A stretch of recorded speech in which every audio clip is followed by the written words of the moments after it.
அருமையான மிதுன ராசி உறவுகளை, மிதுனத்தை பொறுத்தவரை நிறைய பேசியிருக்கிறோம்.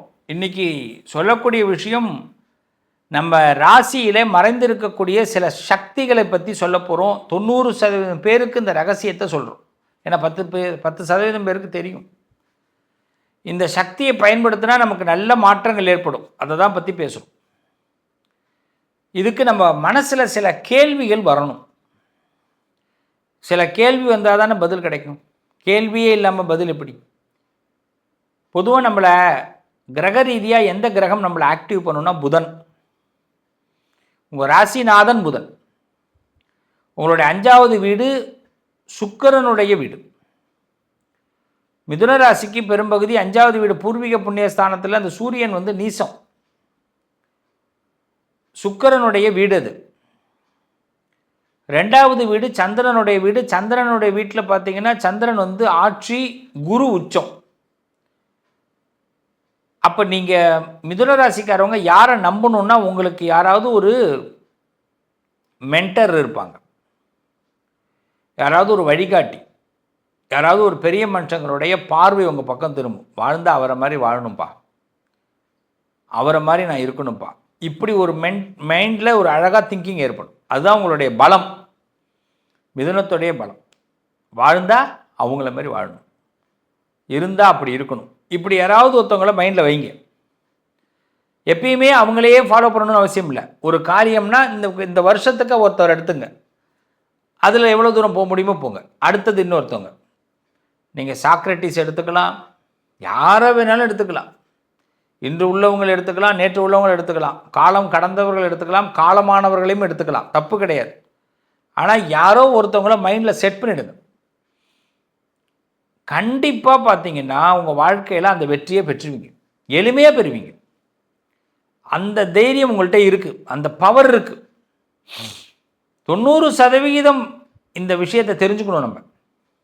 இப்போ நம்ம சில கேள்வியை மனசுக்குள்ளே உள்ளே கொண்டு வரோம். அந்த கேள்விக்கு தான் விடை பார்க்க போகிறோம். நம்ம மறைந்து இருக்கக்கூடிய சக்தி என்ன? அது ஏன் மறைஞ்சிருக்கு? 2வது கேள்வி. அதை எப்படி வெளிக்கொண்டு வருவது? 3வது கேள்வி. எங்கு பயன்படுத்துவது? 4வது கேள்வி. மிதுன ராசிக்காரர்களுக்கு எங்கு பயன்படுத்துவது? ஒரு சக்தியை நம்ம எங்கே பயன்படுத்துறது? என்ன தவறுகளை நாம் தவிர்க்க வேண்டும்? இவ்வளோதான். இந்த 5 விஷயத்தை தெரிஞ்சுக்கிறோம். இதுக்கு நமக்கு விடையை பார்க்க போகிறோம். முதல்ல இருக்கிற சக்தி நம்மளோட பேச்சாற்றல். பேசிய கவர் பண்ணிடுவோம். இதை நான் பல பதிவில் உடைச்சிருக்கிறேன். யாருக்குமே வராத தைரியம் உங்களுக்கு வரும். ஒருத்தவங்களை ஆளை பார்த்தா என்ன நீங்கள் நினைக்கிறத நடத்திக்கிட்டு போயிட்டே இருக்கலாம். எல்லாரும் தயங்குவாங்க. மிதுன ராசிக்காரர்களுக்கு மட்டும் அந்த தயக்கமே வராது. அந்த இடத்துல ஒரு ஸ்பார்க் மைண்ட் வரும், பயன்படுத்திடணும். சார் அவர் பெரிய மனுஷன் சார், அவர் சார் பெரிய மனுஷன், இன்றைக்கி உனக்கு அவர் தேவைப்படுறாரு, பயன்படுத்திக்கோ, அவ்வளோதான். அவர்கிட்ட என்ன கேட்கணும் கேட்டுக்கோ, என்ன தெரிஞ்சுக்கோ, என்ன பயன்படு, அவ்வளோதான் லைஃப். நாளைக்கு அவரை போய் பார்க்க மாட்டா, அதெல்லாம் தெரியாது. கண்ணப்பா இவ்வளோதான் கண்ணுங்களா, ரொம்ப சிம்பிள். அப்போ பேச்சு ஆற்றல், அவங்கள பேசுகிற கவர் பண்ணுற விதம். முதல்ல போஸ்ட் கார்டுன்னு ஒன்று இருக்கும், அதை எடுத்துட்டாங்க. அப்புறமா இன்லேண்ட் லெட்டர்னு வந்துருச்சு. இப்போ போஸ்ட் கார்டு யாருமே பயன்படுத்துறதில்லை, பார்த்துருக்கீங்களா? போஸ்ட் ஆஃபீஸே பயன்படுத்துறதில்லை. தயவுசெய்து எல்லோரும் போஸ்ட் ஆஃபீஸ் பயன்படுத்துங்க. எல்லோரும் சேவிங்ஸ் பண்ணுங்கள், போஸ்ட் ஆஃபீஸில் சேவிங்ஸ் பண்ணுங்கள். நம்மளுடைய மத்திய சர்க்கார், சென்ட்ரல் கவர்மெண்ட் நிறைய போஸ்ட் ஆஃபீஸில் ஸ்கீம்லாம் கொடுத்துருக்குறாங்க. அது என்னன்னு கொஞ்சம் பாருங்கள். அதில் நீங்கள் ஏடிஎம்லாம் இப்போ இருக்குது, நீங்கள் அதெல்லாம் யூஸ் பண்ணுங்கள். கண்டிப்பாக போஸ்ட் ஆஃபீஸை யூஸ் பண்ணுங்கள். அது என்னென்னா, அந்த பணம் போஸ்ட் ஆஃபீஸில் பணம் சேர்க்குற பழக்கம் ஒன்று இருந்ததுன்னா உங்களால் அதை எடுக்கவே முடியாது. அது சேர்த்துக்கிட்டே இருக்கிற தன்மை வரும். ட்ரை பண்ணி பாருங்கள். இந்த செய்தி ஒரு மெசேஜும் கொடுக்குறோம், வேறு ஒன்றும் இல்லை. இதில் உடனே இதை சக்தியான எடுத்துக்காதீங்க. இதுவும் ஒரு சக்தி தான். பேச்சாற்றல் தான் முதல். 2வது, பல விஷயங்களை விரைவாக கற்றுக்கொள்ளக்கூடிய திறன் உண்டு. இது மிதுனத்துக்கு கிடைச்சிருக்கிற பெரிய பொக்கிஷம். ஒரு மொழி தெரியாத இடத்துல விட்டால் கூட மொழி கற்றுப்பீங்க. தொழில் தெரியாத இடத்துல விட்டால் கூட தொழில் கற்றுப்பீங்க.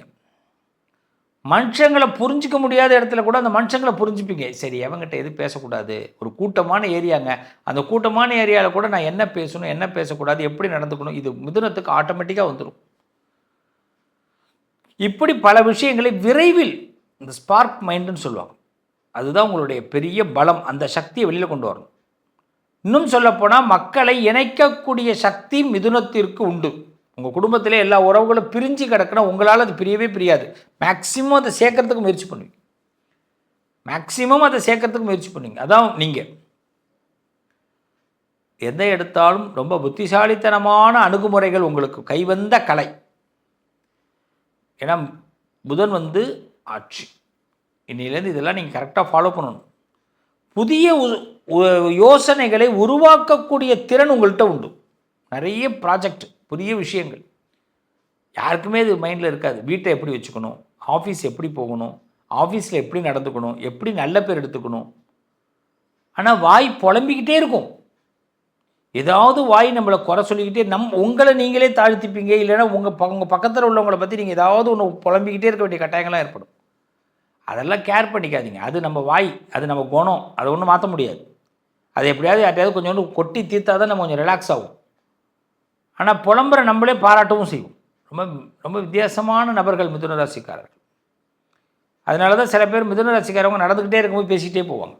டூ வீலரில் போகும்போது, காரில் போகும்போது, ஒண்டியமாக இருக்கும்போதெல்லாம் தனியாக பேசுகிறது அதிகமாக மிதுன ராசி இருப்பாங்க. இந்த புத்திசாலித்தனமான அணுகுமுறை, புதிய யோசனைகளை உருவாக்கக்கூடிய திறன், சூழ்நிலைகளுக்கு ஏற்றவாறு மாறக்கூடிய சக்தினா அது மிதுனத்துக்கு மட்டும்தான் உண்டு. இதெல்லாம் நீங்கள் எடுத்துக்கிட்டு தெரிஞ்சுக்கிட்டு வெளியில் வாங்க. 90% பேருக்கு இந்த விஷயங்கள் தெரிய மாட்டேங்குது. உங்களுக்கு அப்பப்போ சூழ்நிலைகளுக்கு தகுந்த மாதிரி நீங்கள் மாறிக்கணும். இதெல்லாம் உங்களோட பலம். நான் என் கொள்கையில் நான் மாற மாட்டேன் இப்போலாம் சொல்லக்கூடாது. கொள்கையெல்லாம் மாறணும்.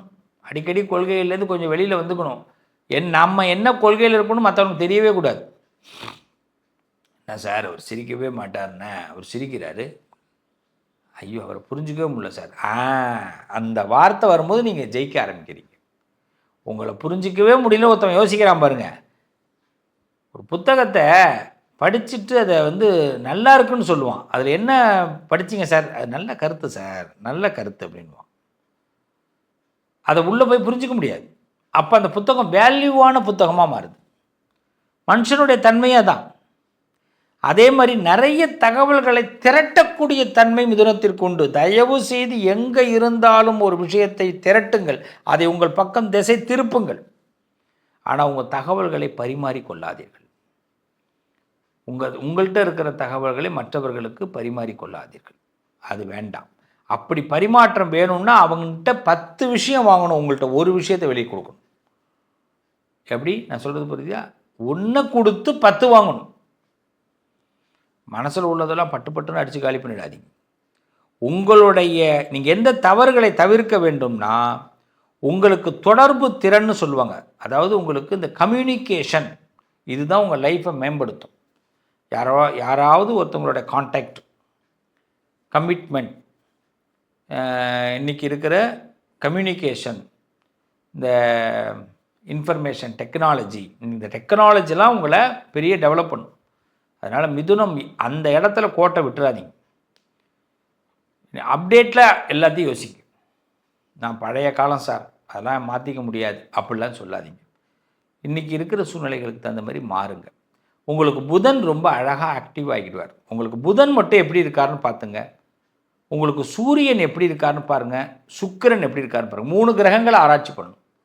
புதன், சூரியன், சுக்கிரன். இந்த கிரகங்கள் உங்களுக்கு சப்போர்ட்டிங்காக இருந்ததுன்னா உங்களுடைய பலம் இன்னும் அதிகரிக்கும். உங்களுக்கு இந்த சனி புத்தி, ராகு புத்தி இதெல்லாம் நடக்கும்போது வாகனங்களில் ரொம்ப கவனமாக போங்க. நம்மளுடைய ஆக்டிவில் நம்ம என்ன பண்ணணும், சிந்தனைகளை ஒரு ட்ராவலில் போகிறோம் அப்படின்னா ரோட்டில் மட்டும் நம்மளோட கான்சன்ட்ரேஷன் இருக்கணும். உங்களுக்கு சனி புத்தி நடக்குது, ராகு புத்தி நடக்குதுன்னா ரோட்லேருந்து வீட்டுக்கு போனதுக்கு பிறகு வீட்டை பற்றி சிந்திங்க. இப்போ நம்ம 2 வீலரோ 4 வீலரோ எடுக்கிறோம், சைக்கிளில் போகிறோம், பஸ்ஸில் போகிறோம் அப்படின்னா எல்லாத்தையும் வாங்கிக்கிட்டு அதுக்கு பிறகு இந்த ட்ராவலை முதல்ல என்னென்ன வாங்கணும் அப்படின்னு ட்ராவலை ரெடி பண்ணிக்கிட்டு ட்ராவலுக்குள்ளே போங்க. சில பேர் காரில் போயிட்டே இருப்பாங்க, 2 வீலர் போயிட்டு இருப்பாங்க. பால் வாங்கணும், காஃபி பொடி வாங்கணும், கத்திரிக்காய் வாங்கணும், வெங்காயம் வாங்கணும், யோசனை பண்ணிகிட்டே போவோம். கடையை விட்டுடுவோம், திடீர்னு பிரேக் போடுவோம், பின்னாடி வந்தவன் பின்னாடி தட்டிடுவோம்.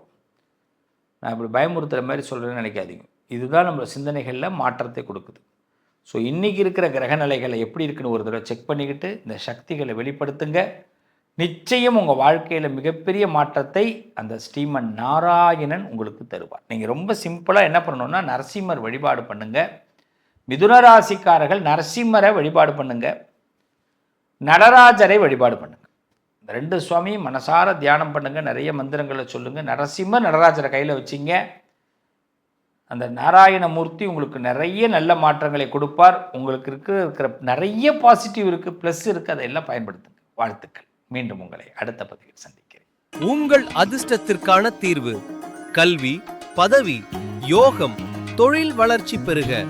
ஜாதகம், வாஸ்து, திருமண பொருத்தம் பார்க்கவும், பிரசன்னம் கேட்கவும். Positive line doctor Sivasri Manikanda Sivam. தொடர்பு கொள்ள வேண்டிய வாட்ஸ்அப் எண் 7904137178.